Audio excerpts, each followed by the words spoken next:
Welcome, everybody. This event is being recorded and will be posted on our YouTube channel along with our LinkedIn channel as well. We try to broadcast live, but we have some technical glitches, but part of technology. For those that are hearing now or those who will listen later, I welcome you to this seminar that we title From Stress to Success. We're going to talk about mental fitness for busy physicians.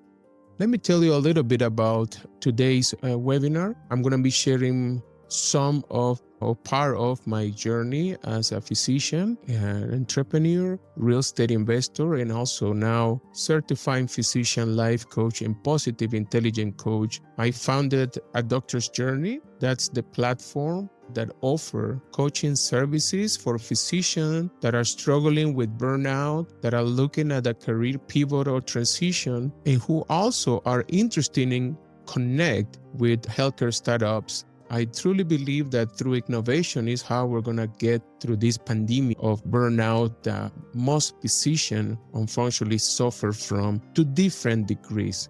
I can tell you I've been there myself, and therefore I feel the need to share with you part of my journey, the challenges that I have faced over the course of my now nearly 12 years of clinical practice as internal medicine, hospitalist, and telemedicine physician, and now business owner and engineer. So welcome again. You are in the right place, and I'm very grateful to have you here, whether you're watching live or at a later time. I always bring this opportunity to highlight how important it is for us to be aware of the pandemic of physician burnout. 60% or more of physicians has all the broad spectrum of degree from mild to severe burnout symptoms. And unfortunately, we're losing 400 physicians due to suicide. More important is the fact that nearly 33% of physicians are planning on quitting their job. And I bet that if finances or money were not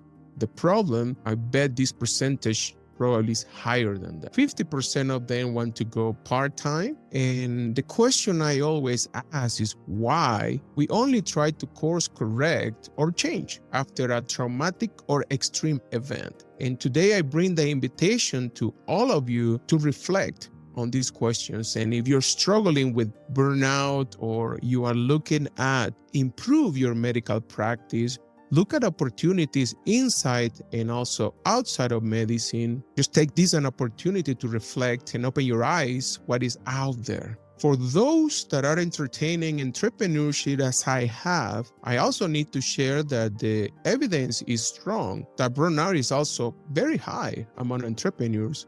And I have the opportunity to coach physicians and non-physicians, entrepreneurs and business owners who also struggle with burnout to a degree, but even similar to those experienced by physicians. Something to keep in mind more to those that are embracing the opportunity of entrepreneurship as part of their journey. There are multiple patterns, which I call also cognitive distortion, I see quite frequent among physicians.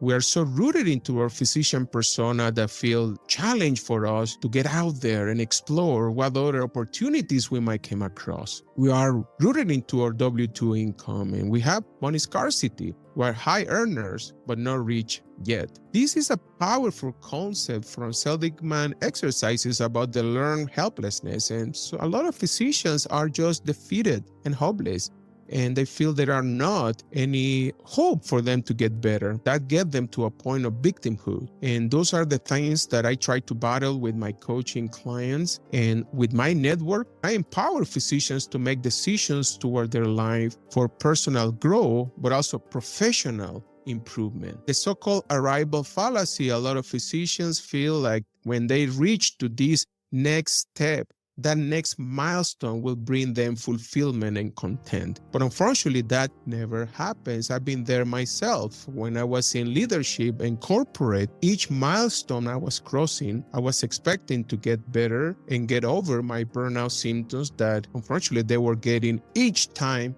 Each milestone I was crossing, they were getting worse. That is the so-called arrival fallacy. I'm here to invite you to bring content, fulfillment, and happiness to every living moment of this beautiful life and this beautiful world that we're part of. The imposter syndrome. We're high achievers and we like to be perfectionists. So we feel like we need to check all the boxes before we get to make a decision toward meaningful change or even pursue any different change or path in your journey. But today we're going to focus on the self-negative chatter, the self-criticism, which we're going to identify as the saboteur. The main saboteur is the judge.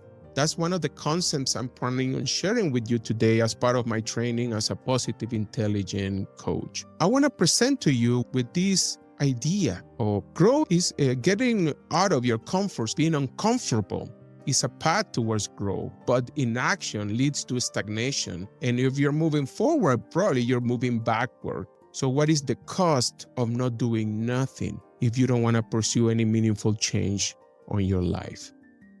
So here today, I'm here to tell you that you always have a choice, even though sometimes it doesn't feel like it. The second concept I want to share with you is that only a few things really matter, and we need to choose wisely what we're going to focus on our life and our activity every day. You can do anything. I truly, strongly believe that, and I share it is for me, and I share that with you. But we cannot do everything. Your biggest asset to make a contribution to the world is yourself. So let's get rid and over the fallacy of patient comes first. If you don't take care of yourself, you cannot take care of others. It's either a hell yeah when you're making a decision or a big no. One of the things I have seen that a lot of my clients, particularly physicians, struggle a lot with is not what they need to do to accomplish their purpose, outcomes, or goals, but what they need to get rid of. That is called deliberate subtraction. And that's a concept that is very powerful, but very challenging to overcome. What are the things that you need to stop doing in order to get what you want? You need to be the owner of your own story. I am not what has happened to me, but what I choose to become. We're going to talk a little bit about how we can reframe the way we see things and challenge and even our circumstances that surround us in our life. I like to practice what I call disruptive engagement. This is a concept brought by Brené Brown, and I will say that I try to practice what I call reigniting creativity, implement innovation, thinking out of the box, and learning and humanized education and work. Now that I reflect back to when I was in corporate, I feel like the best way to describe it is that I was inside of this cage. When I get out of this cage and I was able to open my mind to so many opportunities and beautiful things that are out there for me and my family, the change has been massive. Getting to interact and network with amazing people that just lift me up instead of drag me down has been also a game changer for me. I've been burned out 2017, 2016 was the worst part of my burnout symptoms that led me to a career pivot or transition out of desperation because really I feel like I needed to get or make a change. That's what I embraced coaching, mentorship, entrepreneurship, and that's when I built a doctor's journey that had led me to have amazing interaction, start to partner with healthcare startups, invest in some of them, be partner of some others, or even now an advisor, which I'm formally advising a couple of new companies that I'm hoping to bring changes. Again, I truly believe that through healthcare innovation is that we're going to tackle burnout. The reality is that there is power in awareness, in building clarity about your journey and what you're going to do with your path, your career, and your life in general. Only 1 to 5 people aged 12 to 26 have a clear vision where they want to go, and nearly 80% of people of all ages don't really know what they're passionate about. One of the things that I really love about coaching is that you can get to this place of build this life that you want, that you were not aware that even existed. That is extremely powerful, and sometimes making powerful questions is the way to drive meaningful change. Questions like the one you see below. By the way, anyone interested with the presentation, the slides, I can share it if you just send me a kind email requesting it so you can go over this again. But this event is also going to be recorded for those who needs to watch it at a later time. One of the principles that has been a game changer for me in medical decision making, going back to the concept of we can do anything but not everything, is applying the 80-20 rules, the Pareto principle. And a few of the ways I have implemented this rule is in the following. 80% of what you achieve in your career will come just from 20% of the effort you put in. The question, what of these two are you putting more effort towards? As you're doing the 20% or more the 80%. Identify and focus on the 20% of activities that will make impact, a most significant impact on your career, like networking, obtaining strategic certifications when you need to, or investing in a mentorship program. Once again, Richard Koch, the author of the book 80-20, focus on the vital few, but not the trivial many. This is a powerful concept for those looking at a career change or transition. 80% of your job opportunity will come just from 20% of your network connection. And I'm going to share a story to elaborate and expand on this. I was recently trying to expand my telemedicine presence and portfolio, and I was struggling not getting the best opportunities and position based upon what I want, what I was looking for, even the income that I was planning on getting. I feel like I was just applying, nothing was coming through until I decided to apply this rule. I focused on that 20% of both meaningful company, which I did have amazing contacts, even some of them owners of some of these new telemedicine company or investors. When I start focusing on that, I can tell you, I spent nearly 10 months trying to get the position I wanted, and it took me nearly 6 weeks just to get to the one that I truly now enjoy working for and working with, and we're becoming even business partners. So those are the things that they're very powerful and concept that you can apply to your life. This is another framework that I want to share with you that I believe is crucial, and it's a decision-making roadmap. The first one, again, is clarity. That's what I love about coaching, because you can get to this point of clarity. I like to reflect on my goals, values, and priority. That simplify the process and make it be laser focused on what I really want to accomplish. All decisions should be done in writing. That will help you gain clarity. One of the tools that I implement, and I have one of the resources on A Doctor's Journey, is a decision journal. It's a process that is well described how you can get to this specific best decision possible for what you are seeking. You need to understand that decisions are made on probability. There will never be 100% certainty. So that's where due diligence, all the hard work you have making up and come up with all the information you need to make the decision, needs to meet decisiveness. You need to reach a point where what you need is just to decide and take action. That's the part we'll see a lot of physicians in some of the entrepreneur space, that they're coming out of curiosity. They're intrigued about what is out there, but they never take that leap to make that first step toward really changing, either building their businesses, going to make changes on their schedule at work. The spectrum is quite broad of the decisions we need to make to adjust our life to our work, the so-called work-life balance. All decision needs to be a clarification of what you value. And that's something, if you detour from what you value the most, it will lead to probably decisions that don't mirror what you want and ended up causing problems down the road. I have coached physicians that are being on positions for years and getting burned out in the process and dissatisfied, even on the practice of medicine in general. And maybe what they needed is just to have that level of clarity of what was the most important for them. I'm going to give you another application of the 80-20 rule that for me has been mind-blowing and even a game changer in a lot of decisions, even the investments that I have done. Gather 80% of the data to perform 80% of the analysis in the first 20% of the time that you have available to make the decision, and make that decision 100% of the time with 100% of confidence that the decision is right. There is a lot of backup research that by using this simple yet powerful, for some even hard to believe, rule that you can apply to important decisions for your life. We're going to segue into mental fitness, which we're going to focus on for today. And mental fitness is the capacity you have to respond to life's challenges with positivity rather than negativity mindset. Peak performance has been my main focus in my life, in my business for the past 12 to 18 months. Get to this point of flow, give you 150% of the time at will when I need it. And mental fitness and positive intelligence has been one of the tools that I have used to get to that place. And it gives you healthy relationships. There is a lot of backup research.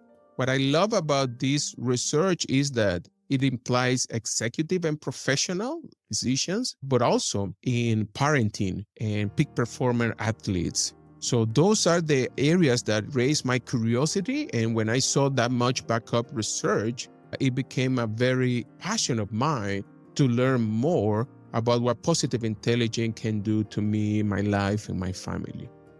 Now, I'm going to bring this question. Do we need negative emotion? And the answer is it's part of life, right? If there's 50-50 in life coaching, we learn 50% positive, 50% negative. The issue with negative emotion is when humans, unfortunately, we have a negativity bias. We always have a lens of negativity where we see things. Unfortunately, we have a confirmation bias too. So our brain always tries to justify how they're seeing things. And that blurry our vision, narrow our vision. So to me, the way I see it, negative emotions are good to build awareness of something that might need to change, something that you might need to act upon. But the problem is when you ruminate on that over and over again, because believe me, my friends, if you remain in negative emotion, you are what is called in a saboteur stage. The decisions you're going to make based upon it most likely are not going to be the best for you, for your life, for your career. Staying in negative emotion hurts your ability to see clearly and respond with empathy, curiosity, creativity, or laser-focused action. That's the so-called the judge, that negative chatter, that inner critic that we all have. The question is how loud it is and how much can affect your life. I will always advise to anyone getting into positive intelligence and coaching in general to be aware of it. You will find faults in yourself, others, and your circumstances will cause disappointment, anger, regret, guilt, shame, or anxiety. And put a name on it. Mine is called the Terminator, kill no matter what. And I've been able to decrease the loudness of the Terminator in my life, but there's always going to be with me as it's always going to be with you. These are the most important lines. We are high achievers. Physicians are high achievers, and they feel that they need that to push them to get better and be better. There are lies like, without me pushing you, you will get lazy or complacent. Without me punishing you for mistake, you will not learn from them. Without me scaring you about bad outcomes, you will not work hard to prevent them. Without me judging others, you will lose objectivity and not protect your self-interest. Those are the lies that the judge keeps telling you. And I'm here to tell you that is absolutely not true. I've been focused my life for the past 18 months or more, not in doing more, but actually doing less, but accomplishing more in my journey. Remember that these impacts the ones around you. And the saboteur has different strength from minimal to the highest possible. Believe me, I can see it. I have seen amazing people, high achiever that has a very strong saboteur that by your boxes, you might look like they're very successful, but they are not happy. So let's talk briefly about mindset, because in coaching, we focus a lot about our thought processing, right? And be aware of how our thoughts eventually will make you what we become in life, in our careers. So we become what we think, but we don't have to believe everything we think.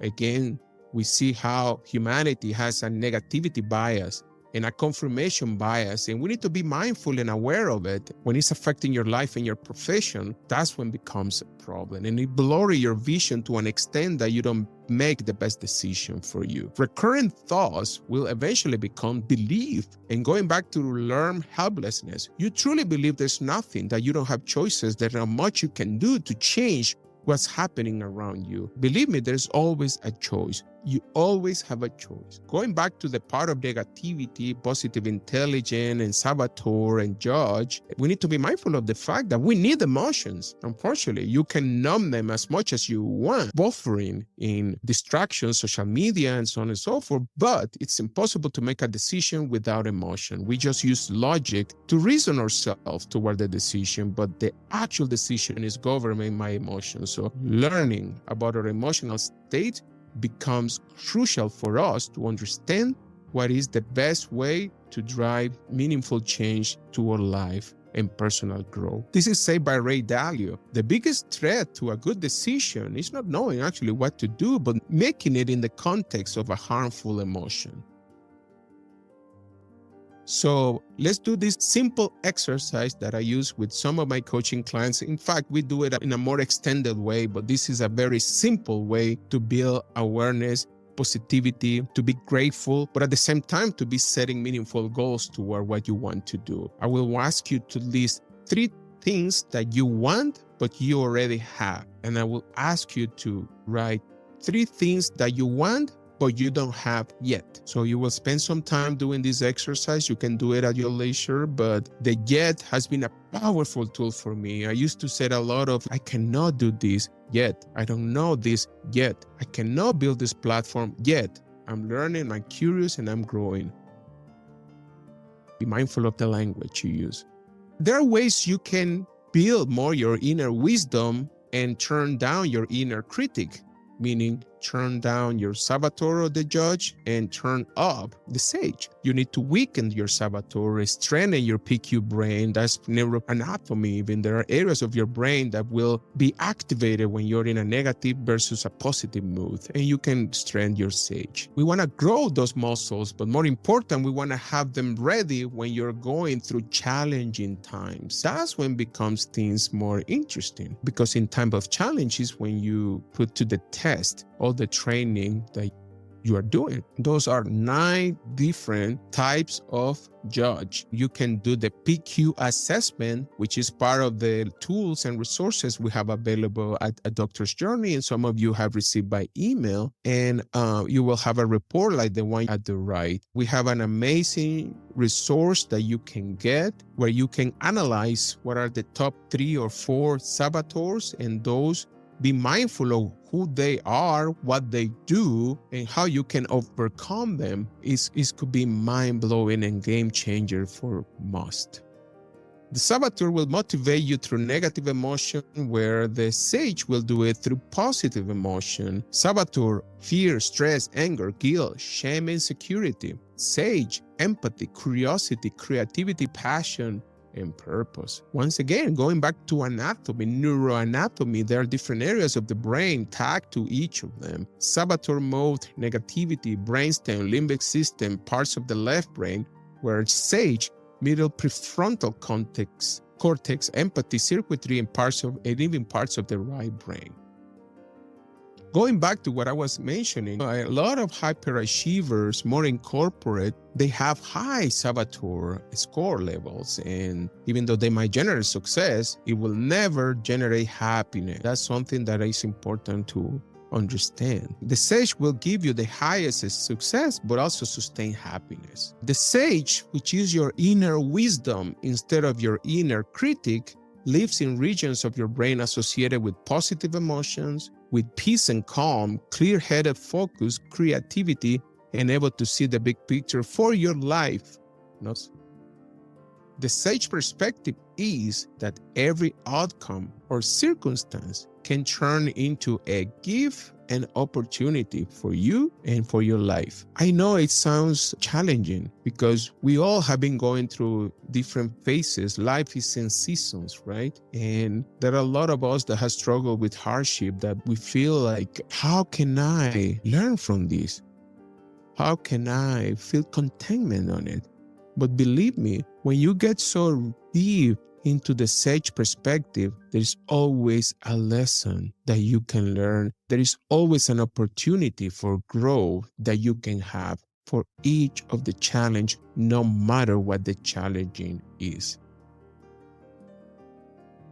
So I'm going to give you these 3 gift techniques, which is another exercise you can do on your own. You're going to list 3 bad situations, quote, or challenge or struggle that you're going through. You're going to spend some time to reflect upon how this can be turned into a gift or opportunity, into something that can help you grow and make you a better human being. When you do, you see how when you tap into areas of your brain that you are not being using before, and now you start using, you start coming up and brainstorming ideas that really, truly make you change perspective about how your life situation truly is. Because at the end of the day, it's all about perspective. True, actually, is a matter of depending on what angle you're using to view it. And what I like, if you want to get something from today's event, is precisely that you open your eyes to different angles to see the same situation that you're going through. Going back to how can you come up with this sage perspective and implement it in the challenge you have? What can I learn from this? How can I turn this into opportunity? What I'm willing to do to make it the way I want it. What I'm willing to stop doing to make it the way I want it. It's not just about adding. It's about subtraction. That's one of the things sometimes we get blurry. We just think on terms of, okay, I want to build this new company. I'm going to get this new job. And we start adding, these are the number of tasks, which I'm all for it. I like to break it down into small pieces, and you can start putting timelines to each of them until you reach the goals you're seeking. But sometimes we don't spend enough time to say what I need to stop doing also to make this happen. What behaviors will support, what routines will support this journey, this outcome that I'm trying to get through. But also, what are the things that I need to stop in order to do it, and how can I make it fun? And this has been one of the realizations I have, and I'm very excited to say that I'm still enjoy practicing medicine. I'm still enjoy being a hospitalist, which I still work less than before, but still do. I still do clinical practice, and I still enjoy the practice of medicine. And I have built this life that I enjoy doing it. Took me a while to figure things out. And that's one of the things I love about mentoring, about coaching, about mastermind, is that if you can get somebody to get you uplift and inspire, but more important, give you the tools and strategies you can implement to shorter the time to go from point A to point B, that's precisely one of the most important lessons I have. And I can give you from all the years that I've been having multiple coaches, from executive coaches, business coaches, life coaches, and so on and so forth. Now, which perspective is true? Going back to what is true in general, right? The saboteur might tell you this circumstances is bad. The sage might tell you this circumstance is a gift, no matter what that is. Well, whichever you believe, it will come true. It will come a fulfilling prophecy for you and your life. Now, this is important for us to know that positive intelligence can lead, and it is backed up by research, to higher salary, to help in negotiation, fewer sick days. Doctors who have shifted to a higher positive intelligence score make accurate diagnosis even 19% faster. Students who have shifted to a higher PQ perform significantly better on math tests. There is even changes on our physiology and biology, enhance your immune system, lower your levels of stress hormones, lower your blood pressure, better sleep, and a smaller likelihood of having hypertension, diabetes, or stroke. Which is important at the end. Sometimes we talk about mindset and thought processing, but you need to take care of your physiology too, right? You need to focus on your health, because if you're not healthy, it's going to be very challenging for you to implement any meaningful change.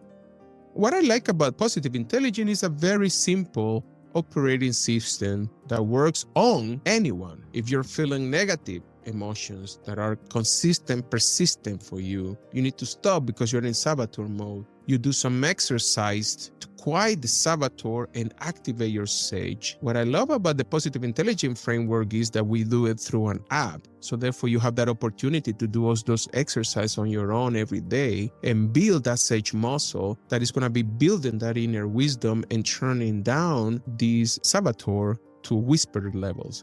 Assume the sage perspective that every problem can be converted into gift or opportunity, and use the powers of the sage. Those are empathy, curiosity, creativity, calm, and the more important, clear-headed action. Is it really possible to just shift from saboteur negative mode, inner critic, to a sage response, inner wisdom and positivity, even in challenging times? The answer is yes, but will depend on how much you have practiced, how much you have built this mental muscle strength. Because lasting positive change requires insight. Indeed, you need to understand the concept, but require 80% of your mental muscle, meaning how you're going to implement all these tools into your life. This is a big signing worm for most. Avoid the comprehensive trap. Some people feel like because they read a book, because they went through a course, things are going to change. This is being well backed up by research. Most people will go back to the behaviors they were having before they went into this online course or this event or these books, because understanding is one thing, but implementing is completely other things. Remember, doing the same thing over and over again and expect a different result, that's the concept of, or the definition of, insanity.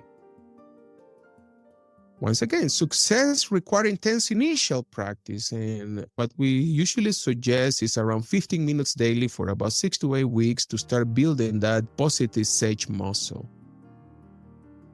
In general, again, 6 weeks of duration implies the positive intelligence program. Through the app, you're going to have access to your mental fitness journey for an entire year. And you can know and get into more details at the Doctor's Journey. I'm going to share with you exactly how we do it. I'm going to say that you can reach out and knowing more about positive intelligence at thedoctorsjourney.com.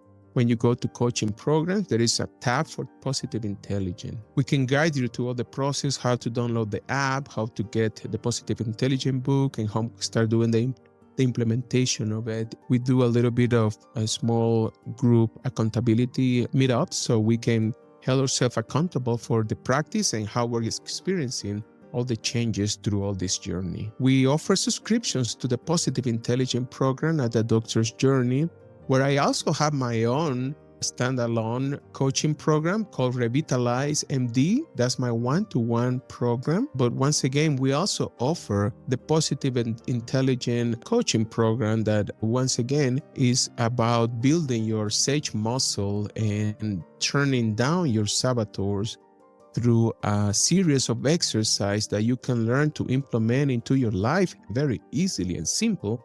And is driven by an app. I like about that because that nudge, that prompt of doing those exercises, it helps you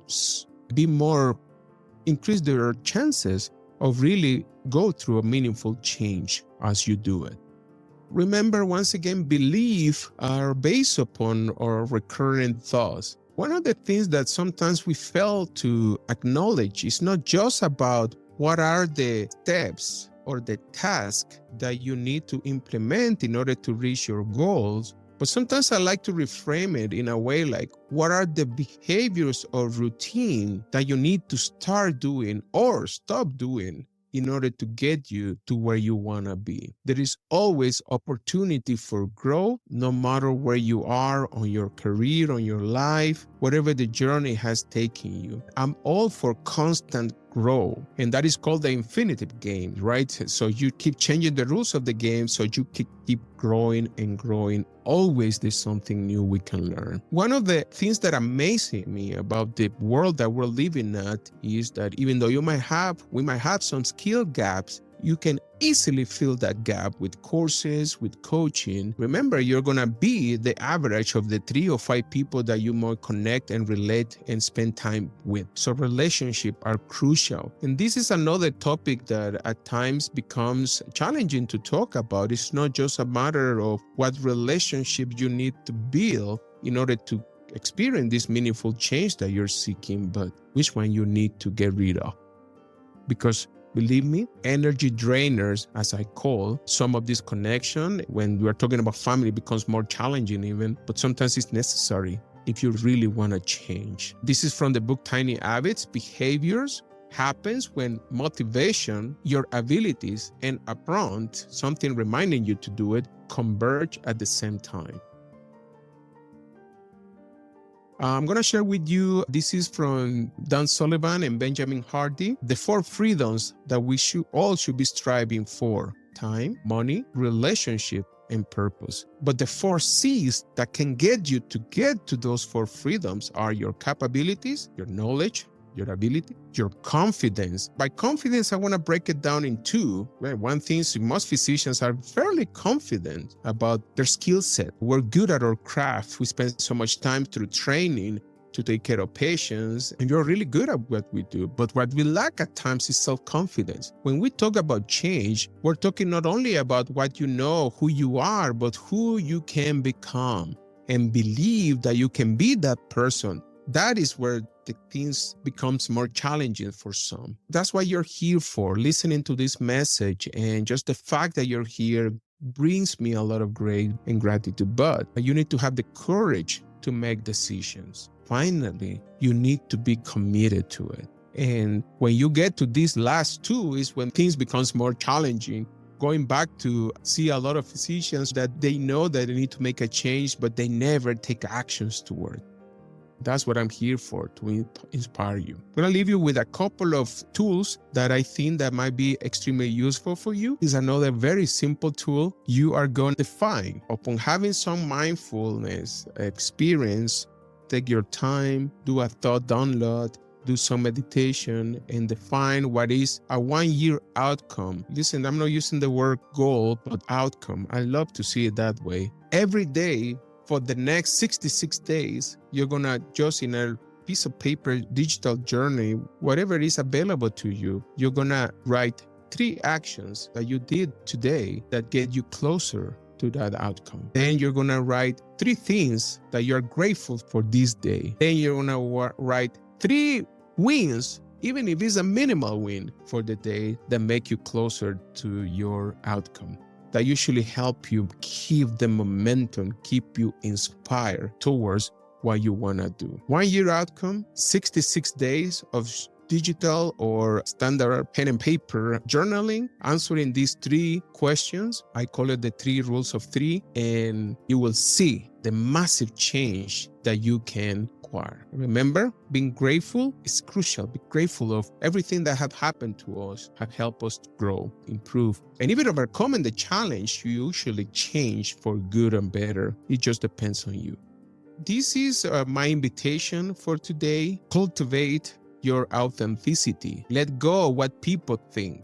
Self-compare. Let go of perfectionism. Remember, comparison is the thief of joy. Play and rest. Let go of exhaustion as a symbol of productivity. I see a lot of physicians that are in there. And even self-worth. The more you work, the more you feel like you're better or you're more successful. That has not been the case. In fact, I can tell you that now I work less, but in reality, I'm doing the stuff that I enjoy doing and have fun with. That's something that to me has been so amazed by. Gratitude and joy. Let go of scarcity and fear of the dark, of the unknown, of being uncomfortable. I like to focus on meaningful work, deep work, instead of just shallow multitasking work. Let go of self-doubt. I'm supposed to be this. No, build, design that life that you want and you're seeking. Creativity. Once again, let go of competition. I'm going to leave you with this saying that I love from one of the most well-recognized and greatest poets of Latin America and Hispanoamerica, and that is Antonio Machado. In Spanish, caminante no hay camino, se hace camino al andar, which in English translates into traveler. There is no path.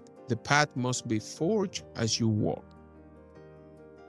So I'm so grateful of having you here today. We have an amazing experience, some technical glitches at first, and I'm hoping that this event will go live in LinkedIn and YouTube, on our YouTube channel at The Doctor's Journey, but I will invite you once again to do a few things. Spend some time reflecting on some of the questions I made today. Do at least those 3 exercises I have shared with you, being the most important one, the last one with the year outcome, the 3x3 exercise, and connect with us at A Doctor's Journey. I will encourage anyone who is watching this to fill the PQ assessment. You can have more information on our emails and also our website. In addition to that, once you complete the questionnaire, we have an amazing resource that can help you or guide you through go over your results and see what you can do with it. Remember, the Positive Intelligence app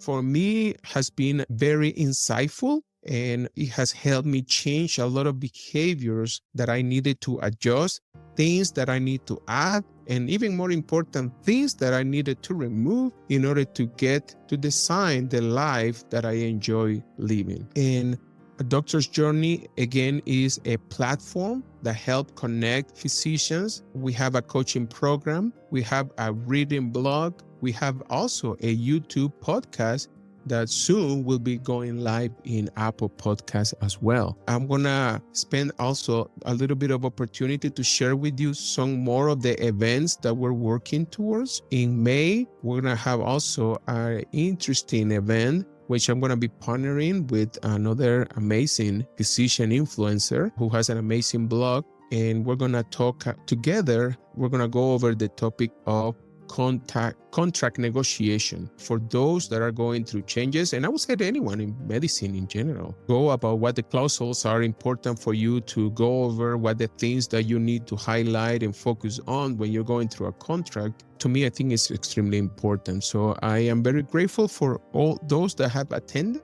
and has been watching this event. So we're gonna close the webinar once again. If you have any questions and if you wanna connect with us, please refer to adoctorsjourney.com